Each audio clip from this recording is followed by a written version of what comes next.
Hello and welcome to the DSP project. I am your host Rupert Brown, and today we are very, very lucky to be joined by Mike of Evil Intent and also Computer Club. How you doing? Good. How you doing, man? Yes, very good. So first of all, thank you very much for taking the time out of your busy schedule to have a chat with me. No problem. Really appreciated. So Evil Intent, a very big drum and bass name. Probably one of the big things for me to come out of America, because obviously the UK sort of was a fairly big force, and America, for the size of it, hadn't done well as far as reaching me anyway.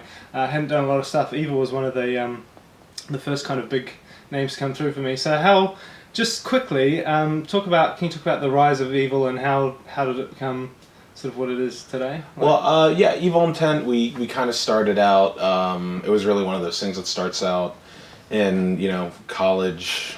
Me and Nick met there originally at University of Alabama. Take it back. One of the first tunes we had ever done was this remix of a friend's band, and then which was kind of but then we did Take That, which is our first tune for Evil Intent 001. So around the same time, we heard this guy making this just crazy, super hard stuff, based out of Oklahoma and Arkansas area, and that was Enemy, or AJ, and so after we did a remix swap, and we just really loved what he was doing, so we just asked him to join up, and ever since then, we just kind of pushed on with the project, and kind of had its rise to, I guess. I don't know, I'm completely beefing on this. Rise to fame, I guess. I was trying to think of something witty and failed. Yeah. Okay, cool. And you also, there's Computer Club, which is sort of like a side project, which I think is just yourself, is that right? It's just me. Really something I was kind of doing to, explore a different territory, because, for the longest time, we're doing tunes all the time, and 174, we'd also do different stuff too, as well as with Evil Intent, but it was just nice to have something to call my own, something that I can kind of do whatever I wanted with. So, I have some more stuff coming out for that too, as well soon, but I still, even though people ask us all the time, they ask, have we broken up, and no, we haven't. We're still doing Evil Intent, and we're about to drop a bunch of new music, so. Cool, that's exciting. So talking a little bit about Era of Diversion, your album that's gone by, but it was definitely quite an epic thing that you guys released. Thanks. Originally you guys were obviously renowned for sort of hardcore kind of drum and bass sound, and the album is definitely a lot more diverse than that.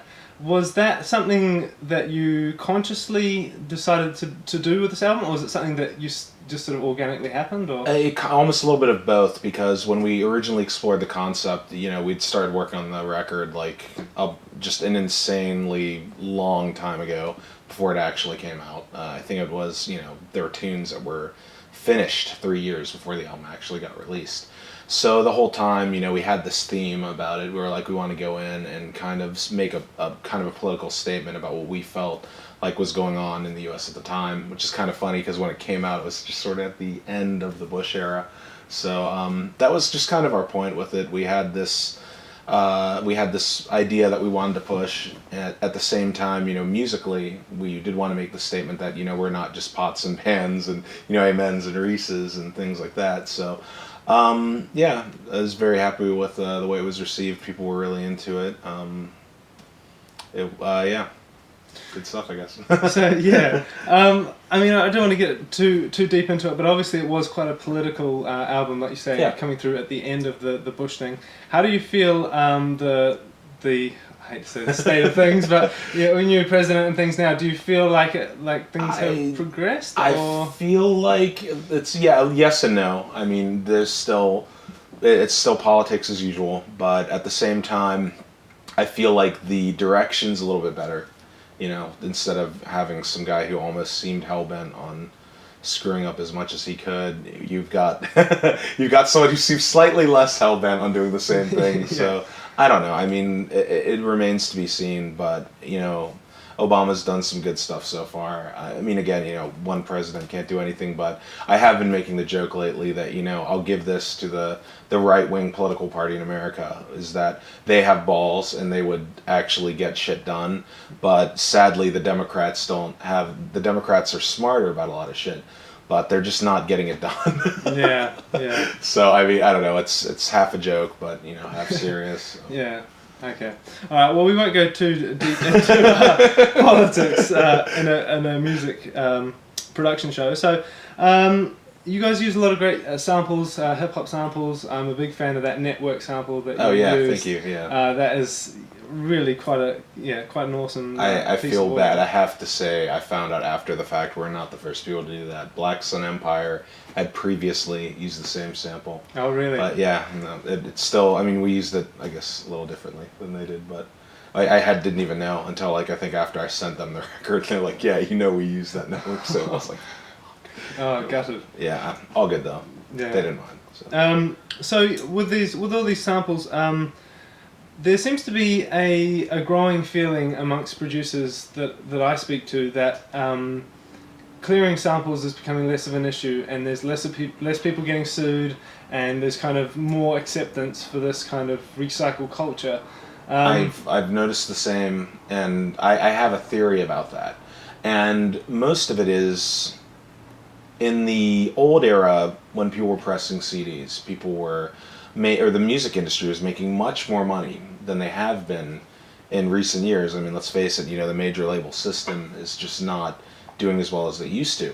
So now doing what many would consider to be frivolous legal litigation, it's not happening anymore. I mean, Girl Talk's a great example. This guy got huge, even put out CDs, just unbelievable samples, stuff that no one would ever in a million years clear, and got away with it fine. I mean, I think they put it out under some kind of parody license or something like that to get away with it in the U.S., but it really seems to be that many of the majors just aren't going after it, because you have to think, like, most of these indie labels have no money. There's nothing to really be gained by doing that. So all you're doing is pissing off independent artists who are broke to begin with, I guess. So that's sort of the way it is. Now, granted, things get a little messier when you get into wanting to license and do things that you see happen more often these days. And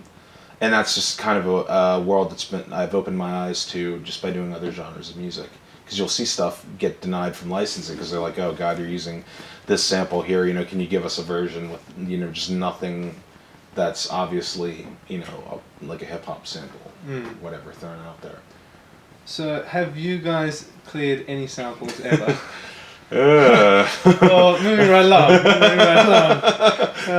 Let's talk about equipment.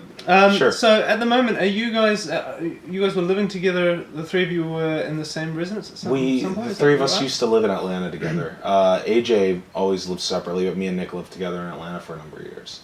And yes, as far as like production equipment goes, I still have a lot of this gear, but man, I'll tell you, these days I go more and more in the box, just like every day. And by that, I mean, I'm sure most people watching this would know that means just working entirely in the computer. For a long time, I would do mixes to a console. I had a Mackie 3282, which many would consider like the console of drum and bass. Yeah. Because, like Ed Rush and Optical most famously using it. And I guess just over time, I'd always really liked the sound you'd get out of it. When you're running stuff through the desk, pushing the EQs to get it, just heavy and nasty sounding. Always sounded really cool. But these days I find myself mostly using analog gear and external gear for sound design. Like, I have a tape machine and I would just cook samples to it. And you can just keep going and just find this right spot during playback, then re-EQ it, resample it again, and would just get monster bass lines by doing that. And in fact, that's how we did a lot of the bass lines on Era of Diversion. And ever since then, yeah, same kind of process.